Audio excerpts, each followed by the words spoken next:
Good morning student. आज हम लोग ग्रुप बाय कमांड के बारे में जानेंगे कि ग्रुप बाय कमांड और उसके साथ हैविंग क्लॉज क्या होता है, साथ में व्यू के बारे में भी कुछ जानेंगे हम लोग। ठीक है, तो सबसे पहले उसके इम्पोर्टेंस को समझने के लिए आपको एक टेबल के बारे में विचार करना होगा। ये एक टेबल है, उसका नाम है स्पोर्ट। इसमें 3 कॉलम है, गेम, प्लेयर, प्राइज। गेम में देखिए कई तरह के गेम हैं, लेकिन सारे गेम अलग अलग है। प्लेयर में देखिए नाम है लेकिन डुप्लीकेट नाम है। प्राइज भी अलग अलग है ना, सारी वैल्यूज। तो अगर आपको ये जानना हो कि जैसे स्वाति है, अमन है, नीति है, कई बार यूज हुए हैं। अमन ने कई बार प्राइजेज जीते हैं, स्वाति ने भी जीती है, नीति ने भी जीते हैं। तो अमन ने टोटल कितने अमाउंट का प्राइज जीता, स्वाति ने कितने अमाउंट का जीता, नीति ने कितने का जीता, है ना, या उनका एवरेज आपको निकालना है, या मैक्सिमम कितने प्राइस निकालने हैं वो जानने हैं। कहने का मतलब ग्रुप ऑफ डेटा के आधार पे आपको किसी तरह का रिकॉर्ड जानना है, तो आप इसको कैसे जानेंगे? ये आप जानेंगे ग्रुप बाय क्लॉज की मदद से। ठीक है, तो ग्रुप बाय क्लॉज क्या होता है, पढ़िए डेफिनेशन क्या है इसका। It is use to combining all those record that have identical values in a particular field, है ना। It is used in select statement. Grouping can be done by a aggregate column or with aggregate functions, है ना। ध्यान दीजिएगा कि मैंने अभी पूछा था कि आप जैसे प्लेयर वाइज हमें ये जानना होता है कि कितने अमाउंट का प्राइज किसने जीता है। तो यहाँ पे सारे जो स्वाति नाम है उनको ग्रुप कर दिया जाता है, यानी मल्टीपल टाइम जो ये लिखा हुआ वो उसको एक कर दिया जाता है। और इनके जो प्राइजेज है, स्वाति का 1000 रुपीज़ है, फिर यहाँ स्वाति का 2000 है, इनको ऐड कर दिया जाता। तो सम फंक्शन की ज़रूरत होती, या इनका एवरेज निकाला जाता। तो ये क्या होता है, एवरेज फंक्शन की ज़रूरत होती।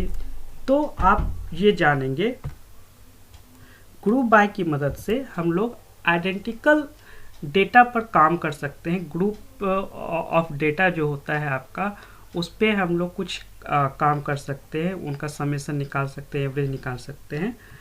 अब देखिए एक एग्जांपल मैं आपको दिखा रहा हूँ। जैसे मैंने यहाँ क्या लिखा, select player from sport group by player.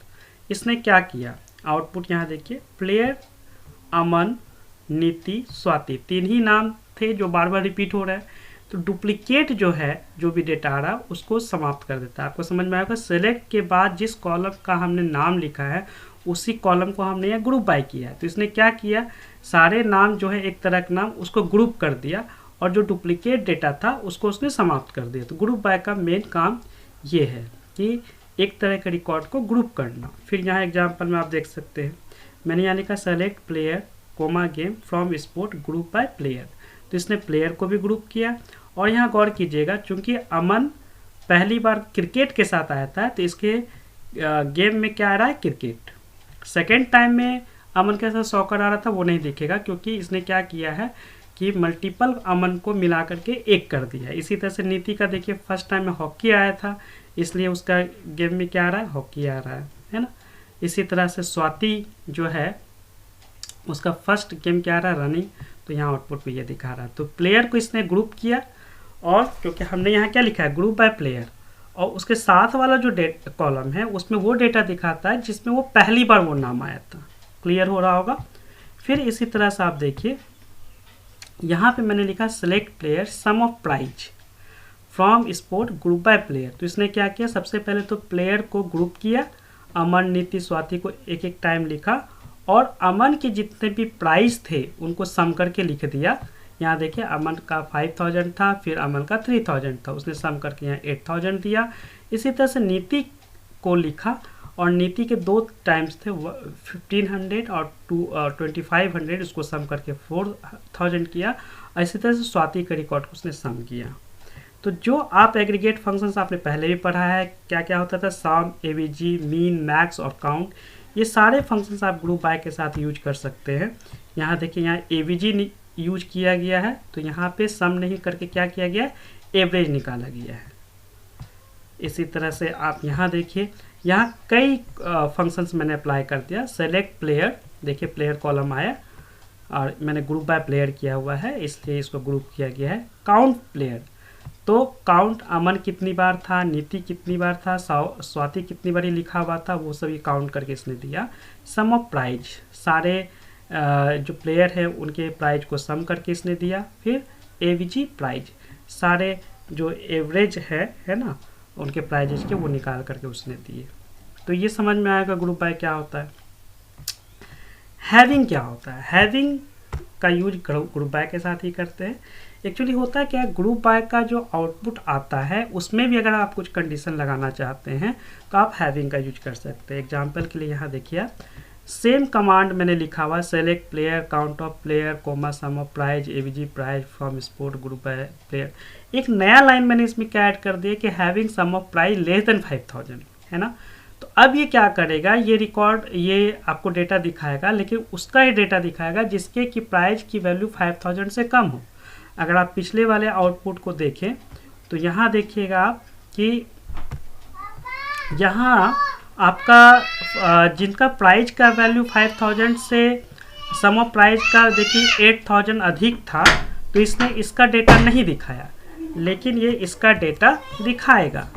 ध्यान से देखिएगा कि आपका यहाँ मैंने क्या दिया, having sum of prize less than 5000, ठीक है। इसलिए सम ऑफ प्राइज जिनके 5000 से कम है उन्हीं का डेटा शो हो रहा है।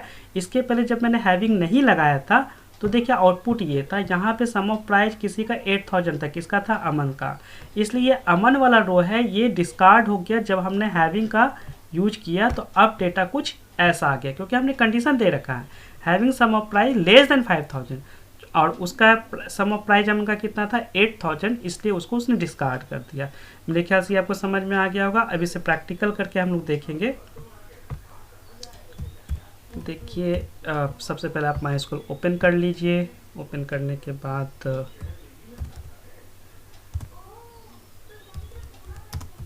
ये एक डेटाबेस था आपका, उसको आप ओपन कीजिए। अब इसमें एक इस डेटाबेस में एक टेबल है। वो कौन सा टेबल है, आपके एग्जांपल में दिया था स्पोर्ट्स, तो आप देखिए इसमें एक स्पोर्ट नाम का टेबल है, आ रहा है, बिल्कुल वही टेबल है आपका। अब आप इसमें क्या कर सकते हैं, ग्रुप बाय का यूज करके देख सकते हैं। मैंने लिखा सेलेक्ट सम, और किसे सम करना है हमें, मान लीजिए प्राइज को, मैंने प्राइज को सम कर लिया। साथ में और क्या देखना है आपको, प्लेयर का नाम भी देखना है, आप यहाँ प्लेयर भी लिख दीजिए। फिर आपको क्या करना है, कौन सा टेबल है आपका, स्पोर्ट आपने लिख दिया। ग्रुप बाय किसके अकॉर्डिंग करना है आपको, तो आपको करना है नेम के अकॉर्डिंग, गेम के अकॉर्डिंग। आपने गेम लिख दिया, सेमीकोलन दिया, ठीक है। और अब आप ग्रुप बाय आपको प्लेयर के अकॉर्डिंग करना था मेरे ख्याल से, हाँ जी। अब देखिए, है ना, प्लेयर को इसने ग्रुप किया और प्राइजेज जो है उसको सम करके इसने दिखा दिया। आप यहाँ पे और भी काम कर सकते थे, जैसे कि मैंने सम निकाला, आप एवीजी भी निकाल सकते थे, यानी एवरेज। और ग्रुप बाय जिस कॉलम के अकॉर्डिंग आप ग्रुप बाय करेंगे उसी के डुप्लीकेट रिकॉर्ड को हटाएगा। देखिए यहाँ एवरेज निकल गया। इसी तरह से आप हैविंग का यूज भी कर सकते थे। ये देखिए मैंने इतना लिखा और उसके बाद मैंने लिख दिया having sum of prize less then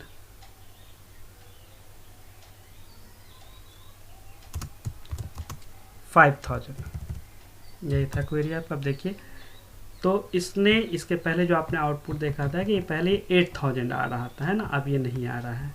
मेरे ख्याल से आपको क्लियर हुआ होगा ये ग्रुप बाय का कॉन्सेप्ट क्या होता है। और अब आप देखिए, एक इसी के साथ में आपको व्यू के बारे में बताना चाहता हूँ। व्यू क्या है, व्यू क्या होता है, जब भी कोई सेलेक्ट कमांड हम एग्जीक्यूट करते हैं तो उसका कुछ आउटपुट आता है। इस आउटपुट को आप चाहते हैं कि टेबल के तौर पर सेव हो जाए, तो ये ऐसा हम कर सकते हैं। इसलिए इसको वर्चुअल टेबल भी कहा जाता है। क्यों? क्योंकि हमने जो सेलेक्ट कमांड का जो आउटपुट आया है वो एक टेबल ही आता है एक्चुअली में, और उस आउटपुट को आप चाहते हैं कि परमानेंटली स्टोर हो जाए, तो वो स्टोर हो जाएगा। यहाँ जैसे एग्जांपल के लिए आप देखिए कि यहाँ ये हमने एक क्वेरी एग्जीक्यूट किया और इसका आउटपुट ये आया है ना। तो आप चाहते हैं कि ये जो आउटपुट है, या ये आउटपुट देखिए, कोई भी आउटपुट, ये आउटपुट आपको काफ़ी मुश्किल से मिला, आपने एक लंबा चौड़ा कमांड लिखा है, फिर आपको ये आउटपुट मिला है। आप चाहते हैं कि आउटपुट किसी टेबल के फॉर्म में सेव हो जाए, तो आप क्या करेंगे, व्यू बनाएंगे और उसको जस्ट सेलेक्ट कमांड से आप देखना चाहेंगे तो देख सकेंगे। ठीक है, एग्जाम्पल के लिए देखिए, यहाँ मैं बता दूँ आपको डेफिनेशन क्या है। A view is a subset of database that is generated from a query and stored as a permanent object. It is also termed as virtual table. ध्यान रखिएगा, जैसे क्या है, ये सेलेक्ट कमांड वाला हमारा जो आउटपुट कमांड ने लिखा था हैविंग वाला, वो ये लिखा हुआ है, और हम चाहते हैं कि इसका जो आउटपुट आएगा वो एक्स नाम में स्टोर हो जाए। तो हम लोग क्या करते हैं, लिखते हैं क्रिएट व्यू एक्स। एक्स की जगह आप कोई भी नाम दे सकते हैं, और उसके बाद एज लिखते हैं। एज लिखने के बाद वो सारा कमांड लिख दीजिए जिसका आउटपुट आप एक टेबल के तौर पे सेव करना चाहते हैं, स्टोर करना चाहते हैं, तो ये स्टोर हो जाएगा। और उसके बाद ये आउटपुट देखने के लिए आपको जस्ट लिखना पड़ेगा सेलेक्ट एस्टेरिस्क फ्रॉम एक्स, क्योंकि अब वो एक्स नाम के टेबल में स्टोर हो गया है। तो आपको इतना ही लिखना पड़ेगा। ये 4 लाइन जो ऊपर, ये 3 लाइन जो आप देख रहे हैं, ये लिखने की ज़रूरत नहीं है, और ना ही इस क्वेरी को याद रखने की ज़रूरत है। तो मेरे ख्याल से आपको समझ में आ गया होगा। आइए इसे प्रैक्टिकल करके देखते हैं। तो हमें करना क्या है, जस्ट हम लिखेंगे क्रिएट व्यू एक्स नाम दे दिया, उस व्यू का एज लिख दिया, और इसके बाद आप वो पूरा कमांड जो आप चाहते हैं वो लिख दीजिए, जिसको आप सेव करना चाहते हैं। एक्चुअली में हैविंग वाला मैं लिख रहा हूँ, ये काफ़ी डिफ़िकल्ट कमांड था, इसे लिख करके जस्ट इसका आउटपुट को मैं एक्स में स्टोर करना चाहता हूँ। एंटर प्रेस कर दीजिए। अब आप जस्ट लिखेंगे सेलेक्ट एस्टेरिस्क फ्रॉम एक्स, तो आपको वही आउटपुट मिलेगा जो आउटपुट आपको ये 3 लाइन डिफ़िकल्ट कमांड लिखने के बाद ये मिलता है ना। तो काफ़ी सिंपल है, आपको समझ में आ गया होगा। Okay, thank you very much.